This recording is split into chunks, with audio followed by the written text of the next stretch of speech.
I ended up changing the list again. Nothing too drastic, just ratios and mentioning how I wanted to cut Wallow and test Savage. That's something that comes up in these replays. It's insane. It's so much better. It comes up way more often because there's like options where you want to summon the second Omni. I mean, of course, majority of the time you just sit on the Omni. Like, oh, this is so good. Doing these lines is so versatile. You can either just sit on the seal, being able to pick it apart. When you set up Omnis, you have to consider, where do I negate, right? Oh, I have to negate here. Whereas spot removal, you can kind of gauge and see where it's going. So you can hold off and be conservative. Be like, okay, no, this only leads to that. I don't have to negate.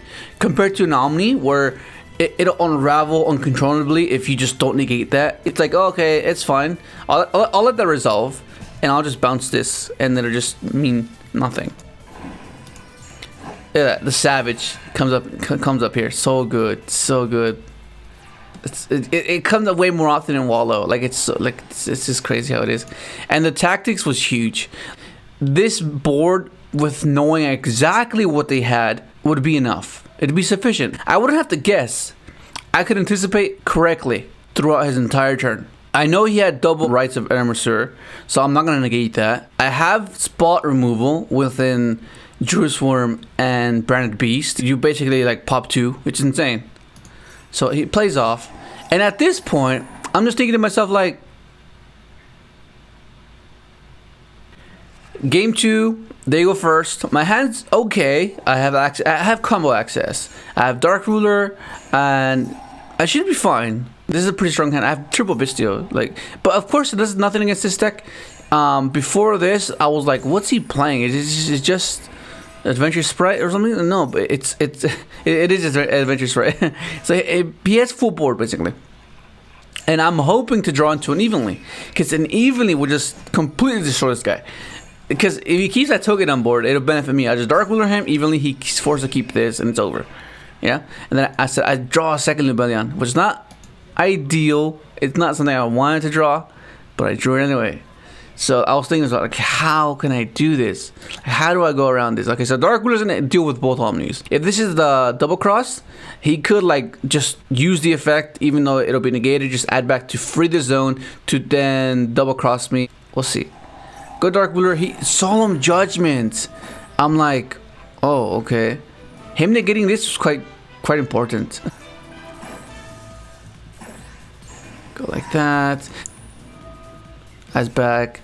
Attack over my Druids. Get rid of that effect. Oh, oh my goodness. I forgot. I cited out the Branded Beast on accident. I was like, oh my god, are you kidding me? So that's why I didn't use the effect. That was my bad. That was my mistake, is it? And at this point, I'm like, there's no way. There's no way. No way. And of course, the glorious game 3. This hand is insane. Look at this hand, man. I go this route because I do not want to risk and have to chain my stuff to his Bystials. So I just right away just use the Magnemite so I can assure myself that I'm gonna get an end phase search, right? Because if I go summon this and then go effect, target the trail, and then he goes Magnemite, I'm gonna, and I don't get an end phase search, which is kind of annoying. I'll still have tactics, but effect, summon, effect, go through the motions. It's so cool. Target that, get Lubellion, get trap access. Because I know I'm going to Adventure Sprite, right? So the prompts would be within the adventure cards, right? Like he goes. Forces the stuff, forces the interactions with Griffin, and then the bounce, right? That's how you prompt. And then after you've prompted all my interactions, then you go, okay, now let's play Sprite. That's what I'm expecting, right? And I think this is a pretty solid board. It's not as formidable as like to the point where it's unbreakable. It's breakable, but it's manageable. It'll get it to a simplified game state to where I'll end up winning in the end because of resources I'll generate through branded regain and of course SMSD. This just comes back. It's a +1 already. I'll special, I'll draw. Like it'll gradually just out resource it, which is something that really nice about this card. So he goes, I don't negate this because if I negate this, he could just have another one. Like this would be pointless. So I'll wait for this. Summon. Trigger my guy. I was not gonna negate this. I'm trigger this already, just to get the thing on board, and I wanted to gauge to see where he was going, which is cool. It'll show how skillful you are with anticipation and planning out your routes. So okay, so this is what referring to the prompts. He changed Griffin. I negate the Griffin because at this point I'm thinking to myself, typically what you do is you clear their board, right? He's already normal summoned. Unless he has double starter, fair enough, double starter, like what I want to do. But this way, I just clear everything and negate the Griffin. Griffin gets banished, he's gone forever, unless he's mounted multiple Griffins, and then that's like, okay, fair enough. This will always come back. If he cannot decay me, I've already generated enough resources here. So that was the point I was making earlier, where it's not an unbreakable board to hinder him enough to where it's not overwhelming, and I can follow it up with an even stronger push next turn. I'll summon this, use Branded Beast. Branded Beast pops this will send a token. And then what's his next play? He already knows something. Starter. This negates starter. Like, that's like typically, so this interaction can be filled like with ash as well. Draw a card, draw another. Look at that. Pop that. Starter. 3 cards in hand. If he has a starter, okay, fair enough. But he already knows something. Negate. There it is. The minor changes. I ended up cutting back on Dragon Shrine, and I was debating on cutting back on this as well, but no way. I'm like this is a one of, but this is an insane top deck. Cause like one thing that I've noticed is that once you've simplified the game state and your SMG is coming back, you'll have a trail engrave or you have an excess Stardust engrave. So top decking this will simply complete that missing piece, and it allow you to capitalize and close out the game. Because sometimes, like when you don't have Stardust in graveyard, SMZ cannot attack twice, so it'll give them one of the turns. So like I mentioned before, they'll crack your board, right, and it gets to a simplified game state, and you have a big ball, you have an Omni, but sometimes it won't be enough because they'll have like they would have generated resources along the way to cracking your board.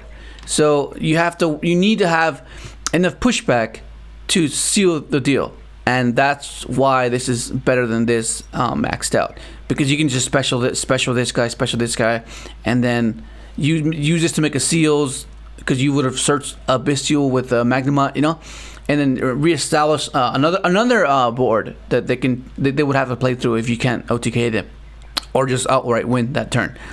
And that's why I noticed that's quite crucial. That's quite important. But yeah, of course, the obvious one. I ended up cutting Wallow for Savage. This comes up way more often. I've made this guy the first game I played. I made this guy. I was like, wow, this is compared to Wallow. Wallow only came up like one out of 10 games, like matches. I mean, so it just seemed correct. So yeah, it was just like, okay, well.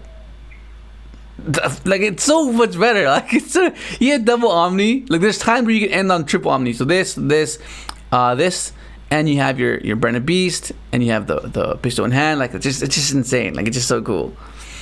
And everything else seems fine. Triple Trail still good. I still like this. Just cutting back on the shrines. I think that was correct. And that's the ever changing deck list. You just gotta keep testing, see how everything works. I mean, of course, we still have the 6 garnets that we just don't want to be drawing. 1, 2, 3, 4, 5. You don't want 6. You don't really want to be drawing them, but you can't cut this. You just can't. This ties the entire deck together, because this opening up this gets you to this, through Brotar. But yeah, I'm thinking of citing Sphere Mode or Lava Golem or something, because you're not really normal summon dependent. So I don't know.